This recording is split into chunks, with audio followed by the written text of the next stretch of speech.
vamos a realizar la descripción anatómica y funcional de los principales músculos torácicos. Para ello, los vamos a dividir en músculos de la parte anterior del tórax y músculos de la parte posterior.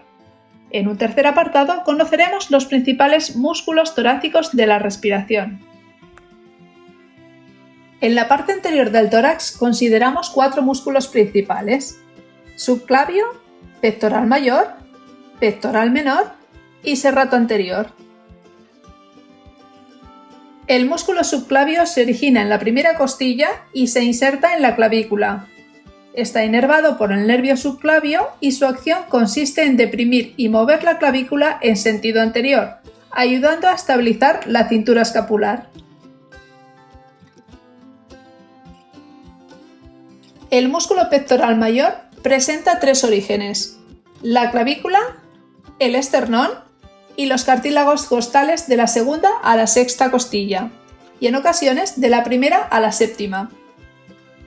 Se inserta en el tubérculo mayor del húmero. Está inervado por los nervios pectorales medial y lateral. En conjunto, aduce y rota el brazo en sentido medial a la altura de la articulación del hombro. La porción clavicular flexiona el brazo y la porción esternocostal extiende el brazo flexionado al lado del tronco. El músculo pectoral menor se origina en las costillas de la segunda a la quinta y se inserta en la apófisis coracoides de la escápula. Está inervado por el nervio pectoral medial y su acción consiste en abducir la escápula y rotación hacia abajo. Y el músculo serrato anterior se origina en las primeras 8 o 9 costillas y se inserta en el borde vertebral y ángulo inferior de la escápula. Está inervado por el nervio torácico largo y su acción consiste en la abducción de la escápula y su rotación hacia arriba.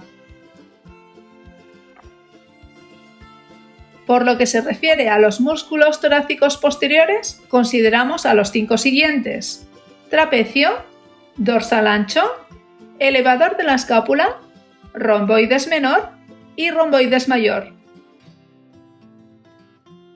El trapecio se origina en la línea nucal superior del hueso occipital, en el ligamento nucal y en las apófisis espinosas de C7 a T12. Se inserta en la clavícula y acromion, así como en la espina de la escápula. Presenta una doble inervación. Por un lado, el nervio accesorio, que es el 11º par craneal, y por otro lado, presenta inervación por los nervios cervicales de C3 a C5. Su acción depende del conjunto de fibras activadas. Las fibras superiores rotan hacia arriba la escápula y pueden ayudar a extender la cabeza. Las fibras medias aducen la escápula y las fibras inferiores deprimen y rotan hacia arriba la escápula.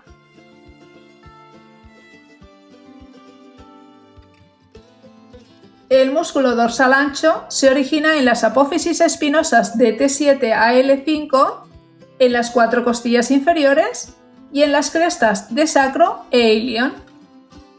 Se inserta en el surco intertubercular del húmero. Está inervado por el nervio tóraco-dorsal y su acción consiste en extender, aducir y rotar el brazo en sentido medial a la altura de la articulación del hombro. El músculo elevador de la escápula se origina en las apófisis transversas de C1 a C4 y se inserta en el borde vertebral superior de la escápula.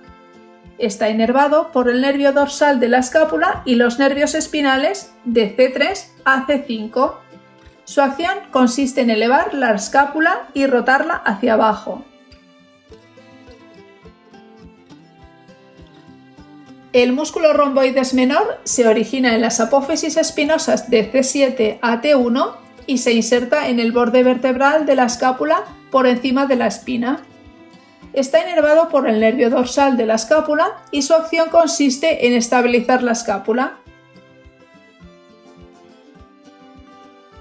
Y el músculo romboides mayor se origina en las apófisis espinosas de T2 a T5 y se inserta en el borde vertebral de la escápula por debajo de la espina.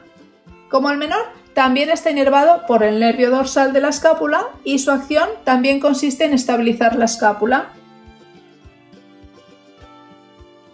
Finalmente, vamos a considerar a los tres músculos principales para la respiración: el diafragma, los intercostales externos y los internos.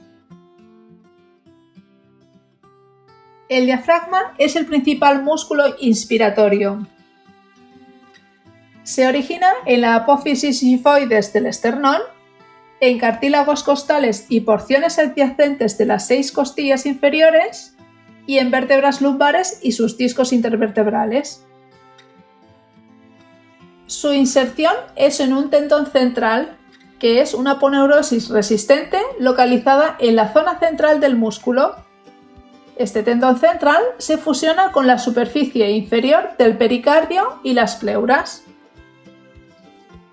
Es inervado por el nervio frénico y su contracción hace que se aplane, lo que aumenta la dimensión vertical de la cavidad torácica, con la consiguiente inspiración. La relajación del diafragma provoca su desplazamiento hacia arriba y reduce esta dimensión vertical, lo cual induce a la expiración. El diafragma posee 3 aberturas importantes, a través de las cuales pasan diversas estructuras del tórax al abdomen. Estas aberturas son el hiato aórtico, el hiato esofágico y el foramen de la vena cava. Por el hiato aórtico transcurren la aorta, el conducto torácico y la vena ácigos. Por el hiato esofágico transcurren el esófago junto a los nervios vagos del 10º par craneal. Y por el foramen de la vena cava, tal como su nombre indica, transcurre la vena cava inferior. Otros músculos que intervienen en la respiración son los intercostales. Los músculos intercostales externos se originan en el borde inferior de la costilla superior y se insertan en el borde superior de la costilla inferior. Están inervados por los nervios espinales de T2 a T12. Su contracción eleva las costillas, con lo que aumentan las dimensiones anteroposterior y lateral de la cavidad torácica, lo que favorece el proceso de la inspiración. Su relajación produce una reducción de estas dimensiones, con lo que se facilita la expiración. Y finalmente, los músculos intercostales internos se originan en el borde superior de la costilla inferior y se insertan en el borde inferior de la costilla superior. También inervados por los nervios espinales de T2 a T12, pero con acción contraria a los externos, pues su contracción produce una disminución de las dimensiones anteroposterior y lateral, lo cual favorece la expiración. De hecho, junto con los músculos abdominales, son los músculos más importantes de la acción de expiración forzada.